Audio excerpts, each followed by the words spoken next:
naman siguro yan lalayas na malayo. Namatay yung isa kasi, dinukot ng pusa. Apat sana sila, yung pinakamalaking namatay. Kaysa ang hina naman sila sa kulungan, malalaki naman na. Tama na rin yung nandyan na sila. Sana mamayang gabi babalik sila dito ay.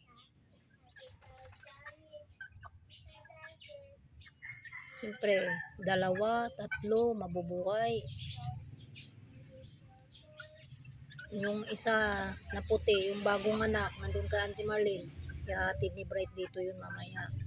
Eh sabi ko, kahit hindi matapos na magpusnak, galing niya pati itlog kasi dyan o, pinapusnak ko dyan o. Dyan na, siyam na yung ano niya, yung 6 di pa niya sinisyo. Alagaan para dumami na. Masikaso kasi yan pag nandito ako.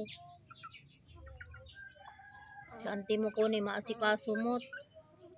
Masikaso mo ang balot siyempre. Agto ibulos iraraya ay. O ninan sabong na. Masibog na ang balot. Mulmulag labanan to may balot. Batik. Batik. Sige na, matatapang kayo ha. Lahi kayo matapang, basilan kayo ha. Lahi matapang ha. Tapang-tapang ha, bibi ko